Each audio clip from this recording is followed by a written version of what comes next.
Hello students. आज हम लोग अकबर के बारे में एक बार फिर से पढ़ेंगे। ठीक है। और जो हमारी क्लास है वो है BA second year paper first. ठीक है। अकबर की इससे पहले हम लोगों ने सभी अकबर के राज सिंहासन पर बैठने से लेकर के उसके उत्तर भारत की विजय और उसके बाद दक्षिण भारत के अभियानों के विषय में और उसके समय पर जो भी विद्रोह हुए, ठीक है, वो सारी चर्चाएं हम लोगों ने पिछले लेक्चर्स में की थी। आज का जो लेक्चर है वो स्पेशली अकबर की रिलीजियस पॉलिसी या जिसको कहे धार्मिक नीति पर पूरा लेक्चर है। ठीक है। और अकबर की रिलीजियस पॉलिसी की वजह से अकबर जो है उस समय के महानतम शासकों में उसकी गिनती की जाती है। ठीक है। इसलिए अकबर का जो धार्मिक पॉलिसी है वो मोस्ट इम्पॉर्टेंट टॉपिक बन जाता है। ठीक है। तो अकबर ने धार्मिक रूप से क्या क्या किया, क्या नहीं किया, उसकी नीति क्या थी, ये सारी बातें आज की क्लास में हम लोग डिस्कस करेंगे। तो चलिए स्टार्ट करते हैं। सबसे पहले बात करते हैं अकबर की जो धार्मिक नीति थी वो 3 चरणों में हम लोग देख सकते हैं। ठीक है। पहला 1562 से 75 ईस्वी, दूसरी 75 से 79 और तीसरी 79 से 82। ठीक है। यानी कि जब इन पूरे कालखंडों के बीच में उसने कुछ ऐसे ऐसे कार्य किए हैं, ठीक है, जो उसके धर्म से प्रेरित थे। ठीक है। तो इसीलिए हम लोग ये सारी चीज़ें इन 3 पार्ट्स के माध्यम से देखने का प्रयास करेंगे। ठीक है। तो चलिए प्रथम चरण की शुरुआत करते हैं। तो पहला चरण जो चला था वो चला था 1562 से 75। ठीक है। और इसमें सबसे पहला जो कार्य किया था अकबर ने वो था 1562 में दास प्रथा पर रोक लगा दी थी और इसी के साथ साथ पंजाब में गौ हत्या पर भी इसने निषेध कर दिया था। ठीक है। दास प्रथा, ये सारी डेट आपको याद रखनी है कि कौन सी प्रथा उसने कब समाप्त की। ठीक है। तो 1562 में दास प्रथा। इसके बाद 1563 में वो क्या करता है, तीर्थ यात्रा कर पर रोक लगा देता है। अब ये तीर्थ यात्रा कर क्यों रोक लगा देता है, एक बार मथुरा गया हुआ था अकबर और मथुरा में जब वो पहुंचता है तो वहाँ पर उसको पहली बार पता चलता है कि लोगों से तीर्थ के नाम पर टैक्स लिया जाता है। ठीक है। तो मथुरा वापसी करने के तुरंत बाद ही उसने तीर्थ यात्रा कर पर प्रतिबंध लगा दिया था। उसके बाद नेक्स्ट है जजिया कर पर रोक। जजिया कर पर रोक उसने कब लगाई, 1564, एक साल बाद। ठीक है। 1564 जजिया कर, जैसा कि आप लोगों को पता होगा, कई बार मैं बता भी चुका हूँ कि गैर मुस्लिम्स से लिया जाने वाला एक धार्मिक कर होता था जिनको क्या कहा जाता था, जिम्मी कहा जाता था। ठीक है। क्या कहते थे, जिम्मी। जो गैर मुसलमान होते थे उनको क्या कहा जाता था, जिम्मी कहा जाता था और उनसे जजिया नामक टैक्स वसूल किया जाता था गैर इस्लामिक होने की वजह से। तो 62, 63, 64। ठीक है। ये 3 काम आप लोग याद रखेंगे। इसके बाद 75 में हम बात करते हैं मोस्ट इम्पॉर्टेंट जो घटना है, इबादत खाना की स्थापना। ठीक है। अब ये इबादत खाना क्या था ये अभी हम लोग देखेंगे। इबादत खाना की जो स्थापना है वो कब की, 1575 में। तो इस तरह से पहले चरण में आपको ये 4 तिथियां याद रखनी हैं, मोस्ट इम्पॉर्टेंट 4 कार्य उसके याद रखने हैं। ठीक है। नेक्स्ट हम लोग चर्चा करते हैं इबादत खाना के विषय में। ठीक है। इबादत खाना जो है इसकी स्थापना अकबर ने 1575 में फतेहपुर सीकरी में की थी। वैसे इबादत खाना का अर्थ होता है पूजा का स्थान, परंतु यहाँ प्रत्येक बृहस्पतिवार की शाम को विभिन्न धर्मावलंबियों के बीच धार्मिक विषयों पर वाद विवाद होता था। यानी कि ये एक ऐसा स्थान था जहाँ पर अकबर क्या करता था कि धर्म गुरुओं को बुलाता था और फिर उनसे धार्मिक मामलों पर या धार्मिक विषयों पर चर्चाएं करता था, वाद विवाद करता था। ठीक है। उसके बाद 1578 में ठीक है, याद रखना 1575 में ये हुआ और 1578 में इसने क्या किया था कि सभी धर्मों के लिए इबादत खाने का जो दरवाज़ा है वो खोल दिया था। यानी कि सभी धर्म के लोगों के विद्वानों को या कहे कि जो उसके पुरोहित पंडित वर्ग के लोग थे जो धर्म की व्याख्या करते थे, ऐसे लोगों को सभी को इबादत खाने में आना स्वीकार कर लिया गया और अकबर ने अब वापस सभी धर्मों के लोगों से चर्चा करनी शुरू कर दी। ठीक है, तो अब इसमें हिंदू धर्म से कौन कौन अकबर के इबादत खाने में गए थे तो वो नाम इम्पोर्टेंट हो जाते हैं। तो इसमें आप लोग याद रखना, हिंदू धर्म से जो गए थे वो थे पुरुषोत्तम एवं देवी। ठीक है, तो ये दो नाम आपको याद रखने हैं जो हिंदू धर्म से गए थे। जब आपसे जैन धर्म की चर्चा करता है तो जैन धर्म के प्रमुख थे हरिविजय सूरी और जिनचंद्र सूरी। ठीक है, हरिविजय सूरी और जिनचंद्र सूरी। हरिविजय सूरी को उसने जगत गुरु की उपाधि दी थी। ठीक है, तो ये चीज़ भी आपको याद रखनी है कि हर जगत गुरु की उपाधि अकबर ने किसको दी, तो हरिविजय सूरी को दी थी। ठीक है, तो ये जैन धर्म से संबंधित थे जो कि अकबर के दरबार में आते थे और चर्चा की थी। इसके अलावा और भी बहुत लोग आए थे। ठीक है, अकबर के दरबार में जैन धर्म से संबंधित। ठीक है, जैसे चंद्रसेन थे, ठीक है, शांति सूरी थे, इस तरह के बहुत सारे बाद में भी जैन धर्म के अनुयायी धर्मगुरु अकबर के पास आते रहे। लेकिन इनमें से हरविजय सूरी और जिनचंद सूरी का नाम जो है काफ़ी बड़े स्तर से लिया जाता है। ये उस समय के काफ़ी जाने माने संत हुआ करते थे।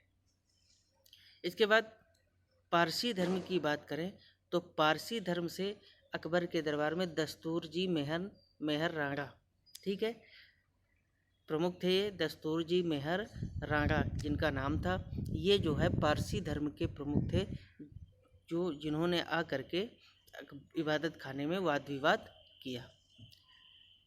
इन्हीं के प्रभाव से अकबर पारसी धर्म से काफ़ी इनसे प्रभावित हुआ था और इनके प्रभाव से अकबर ने क्या किया था कि अपने महल में 24 घंटे दीप प्रज्वलित करने का आदेश दे दिया था।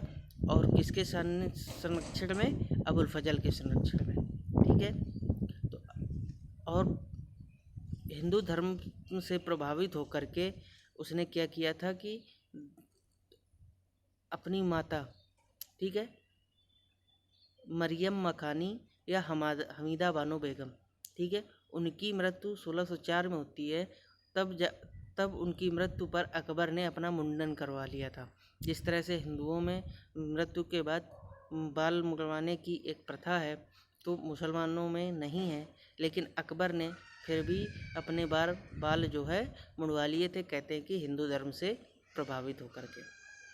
तो अकबर ने सभी धर्मों को आत्मसात करने का प्रयास किया था उन वाद विवाद की चर्चाओं में, और उसको ये लगा अंतिम रूप से कि सभी धर्मों में कुछ ना कुछ सत्य है। इसीलिए बाद में वो अपना भी धर्म चलाता है उन सभी धर्मों की जो सच्ची बातें हैं उनको लेकर के। ठीक है, तो वो हम लोग जो तीसरा चरण है अकबर का उसमें भी डिस्कस करेंगे। ठीक है, इसके बाद 1579 में, ठीक है, 1579 में उसने महजर की घोषणा की। ठीक है, महजर क्या होता है? महजर का मतलब था कि अकबर ने एक इस तरह की घोषणा पत्र किया और उसमें ये कहा कि मतलब धार्मिक मामलों में सर्वोच्च निर्णय करने का अधिकार अभी तक किसके पास रहता था? उलेमा वर्ग के पास रहता था। ठीक है, लेकिन अब किसके पास रहेगा? अब अकबर के पास रहेगा। धार्मिक मामलों का कोई भी यदि मामला फंसता है तो उस पर जो है अकबर जो निर्णय करेगा वही निर्णय मान होगा। ये घोषणा थी महजर की। ठीक है, इसको तैयार किसने किया था? शेख मुबारक ने, जो कि फैजी और अबुल फजल के पिता थे। ठीक है, तो ये पॉइंट भी महजर से संबंधित आप लोग याद रखेंगे। और दूसरा ये था पूरा अकबर का उस समय का शासन, दूसरे चरण धार्मिक नीति का दूसरा चरण। ठीक है, जिसमें हम लोग बात कर रहे हैं। मेजर के बारे में थोड़ा और भी कुछ चीज़ें, जैसे 26 जून 1579 को मेजर की घोषणा की गई। मेजर का अर्थ होता है प्रपत्र। यह प्रपत्र शेख मुबारक और उनके पुत्रों फैजी एवं अबुल फजल ने तैयार किया था। ठीक है, शेख मुबारक मेन जो नाम है वो शेख मुबारक ही है। ठीक है, इस मेजर घोषणा के द्वारा किसी धार्मिक विषय पर वाद विवाद की स्थिति में अकबर का आदेश जो है सर्वोपरि होता था, जो मैंने बताया अभी।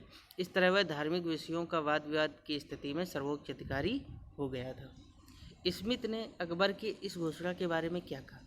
स्मिथ ने इसे कहा है अमोघत्व प्राप्त करने का आरोप लगाया है, यानी कि वो चाहता था कि अब वो अमोघ है, उसका कोई दूसरा नहीं है और एक तरह से वो ईश्वर है। इस तरह की एक तरह से इच्छा प्राप्त करने का, वर प्राप्त करने की घोषणा की थी अकबर ने, ऐसा स्मिथ का मानना है। वहीं वुलजले ने का कहना है कि अकबर का जो मेजर है वो अचूक आज्ञा पत्र है। ठीक है, मेजर की घोषणा करने के बाद अकबर ने फिर सुल्तान आदिल या न्यायप्रिय शासक, ठीक है, कहीं कहीं आपको इमाम आदिल भी लिखा मिलेगा तो वो भी सही है, या सुल्तान आदिल, ठीक है, दोनों सही है। तो ये उपाधियां अकबर ने मेजर की घोषणा के बाद धारण की। अब बात करते हैं तीसरा चरण। तीसरा चरण जो है उसका, वो पूरा दीन इलाही से संबंधित है। उसने दीन इलाही या तौफीक इलाही, ठीक है, तौहीद इलाही, ठीक है, ये दोनों एक ही नाम है। ठीक है, तौहीद इलाही या दीन इलाही, इस धर्म की स्थापना करता है अकबर कब? 1582 में। ठीक है, तो याद रखना कब करता है अकबर? 1582 में। और ये दैवी एकेश्वरवाद के सिद्धांत पर चलाया गया नया धर्म था, और इसमें सभी धर्मों की कुछ अच्छी बातों को लिया गया था। जिस तरह से आज का जो हमारा संविधान है उसमें बहुत सारी बातों को लिया गया है।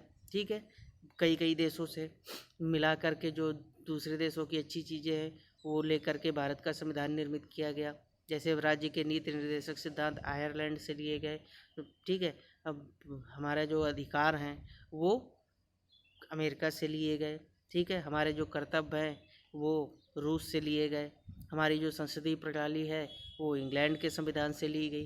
ठीक है, तो ये सारी चीज़ें जो है कि दूसरे देशों से अच्छे जो उसके अवयव थे वो सारे लेकर के संविधान लिखा गया। इसी प्रकार अकबर ने जो दूसरे धर्म थे उन सभी धर्मों की जो अच्छी बातें थीं या अच्छे तत्व थे उनको लेकर के उसने एक नया धर्म स्थापित किया था जो दैवी एकेश्वरवाद के सिद्धांत पर आधारित था, यानी कि इसका मतलब है कि ईश्वर एक है।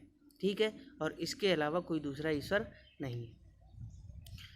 अब इसकी कुछ खास बातें थीं, जैसे कि इसका प्रधान जो पुरोहित था वो कौन था? अबुल फजल था, और क्योंकि वही इसकी व्याख्या करता था, इसमें जो सिद्धांत दिए हैं उन सिद्धांतों की व्याख्या अबुल फजल ने की है, इसलिए उसको प्रधान पुरोहित कहा जाता है।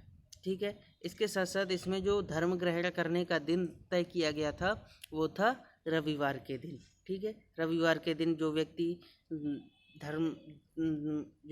धर्म लेना चाहते थे या ग्रहण करना चाहते थे दीन इलाही को, उनको जो है रविवार के दिन अकबर के द्वारा दीक्षा दी जाती थी। ठीक है, अकबर क्या करता था? दीक्षा देता था। और इसमें यह भी है कि एक बार में अकबर जो है अधिकतम 12 व्यक्तियों को दीक्षाएं देता था। इसके लिए उसने एक चीज़ बनाई थी, बादशाह के धर्म ग्रहण करने वाले लोगों को बादशाह के पैरों को चूमना होता था, ये भी एक नियम था। और उसने एक चाहर कलाम, ठीक है,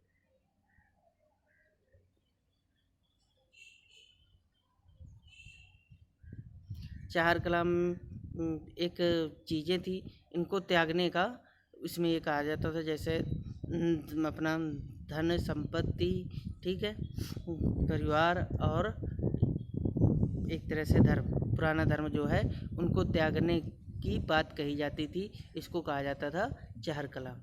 ठीक है, और इसके बाद जब धर्म ग्रहण कर लेते थे लोग तो उसके बाद अभिवादन में अल्लाहू अकबर कहते थे। ठीक है, ये कुछ खास बात थी इसकी। नेक्स्ट इसकी जो खास बात थी कि जो मृत्यु भोज होता था वो जीवन काल में ही करना पड़ता था इस धर्म के अनुसार, यानी कि अपनी मृत्यु का जो भोज है वो व्यक्ति अपने जीवन काल में ही कर ले, यानी मृत्यु के बाद उसके परिवार वालों को करने की जो हम लोग 13वीं करते हैं, इस तरह की प्रथा जो है अकबर ने अपने जीवन काल में ही करने की अपने धर्म में जो है व्यवस्था की थी। नेक्स्ट चीज़ है इस धर्म में प्रकाश का, ठीक है, लाइट का बहुत ज़्यादा महत्व था। तो ये अकबर की कुछ धर्म से संबंधित कुछ नीतियाँ थी, कुछ उसके जो बनाए गए नियम थे उनकी चर्चा थी, ठीक है, दीन इलाही से संबंधित। इसके अलावा जो है दीन इलाही बात करें तो ये ज़्यादा लोकप्रिय नहीं हो पाया था, ठीक है, क्योंकि हिंदुओं में केवल बीरबल ने इसे अपनाया था, ठीक है, और जद अबुल फजल फैजी इन लोगों ने तो अपनाया था। मुख्यतः हमें लगता है शायद 18 सदस्य थे जिन लोगों ने इसको तो अपनाया, और किसी ने मान सिंह भगवान दास ऐसे लोगों से भी कहा गया, लेकिन इन लोगों ने साफ मना कर दिया था कि हम ये धर्म स्वीकार नहीं करेंगे। दूसरी चीज़, अकबर इतना बड़ा शासक होते हुए जिसका साम्राज्य इतना बड़ा था और एक अविजय शासक साबित हो चुका था उस समय, फिर भी उसने कोई जोर ज़बरदस्ती करके धर्म को अपनाने का प्रयास नहीं किया था, ठीक है। ये एक बड़ी बात थी, क्योंकि उस समय धर्म का प्रचार करना और लोगों को कभी ज़बरदस्ती या धन का लालच दे करके, ठीक है, संपत्ति का लालच दे करके या ज़बरदस्ती, जैसे कि औरंगजेब ने क्या किया कि बोले या तो इस्लाम या तो मृत्यु, दोनों में एक चुनो, ठीक है। तो ये सारी चीज़ें अकबर ने कभी नहीं करी। वो कहता था कि धर्म जो है वो एक व्यक्तिगत मामला है और ये जोर ज़बरदस्ती का मामला नहीं है, ठीक है। तो ये अकबर की दीन इलाही धर्म से संबंधित कुछ बातें थी। स्मिथ ने लिखा है कि इलाही अकबर की भूल का स्मारक था, उसकी बुद्धिमत्ता का नहीं। ये स्टेटमेंट बिल्कुल ही इतिहासकारों ने खारिज कर दिया है, क्योंकि अकबर की ये नीति जो है सहिष्णुता पर आधारित थी, क्योंकि अकबर ये चाहता था कि जाति धर्म के आधार पर जो आपस में लड़ाई है, हो सकता है इस धर्म के प्रसार से या इस तरह के एक धर्म को मानने वाले हो जाएंगे इस तरह के लोग, तो हो सकता है इस तरह की चीज़ें ना रहें। तो ये भी एक उद्देश्य था अकबर का दीन इलाही धर्म स्थापित करने का, ठीक है। तो अकबर की धार्मिक पॉलिसी जो है मोस्ट इम्पॉर्टेंट है और उसकी बहुत सारी अच्छी बातें जो है हमको देखने को मिलती है। सीधा सा अगर आप एक शब्द में बात की जाए कि अकबर की धार्मिक पॉलिसी क्या थी, ठीक है, सीधे से आपसे सिर्फ कहा जाए कि एक शब्द में बताइए कि अकबर की धार्मिक पॉलिसी क्या थी, और वो क्वेश्चन आता भी है, ठीक है, कई सारे कंपटीशंस में आपको देखने को मिलेगा। तो सीधा सा आंसर है उसका कि अकबर की जो नीति थी वो सुलह कुल की नीति पर आधारित थी। धार्मिक पॉलिसी जो थी किस में आधारित थी? सुलह कुल, यानी शांति के साथ, तालमेल के साथ, सामंजस्य के साथ नीति का पालन करना, ठीक है। तो ये सुलह कुल का मतलब होता है सामंजस्य और सहिष्णुता के साथ, ठीक है। तो अकबर की जो पूरी धार्मिक पॉलिसी है वो सुलह कुल की नीति पर आधारित थी, ठीक है। तो अकबर की धार्मिक पॉलिसी आपको मेरी समझ से काफ़ी समझ में आ चुकी होगी अकबर की, और ये मोस्ट इम्पॉर्टेंट है, ठीक है। तो चलिए आज की क्लास हम लोग यहीं पर समाप्त करते हैं। Thank you.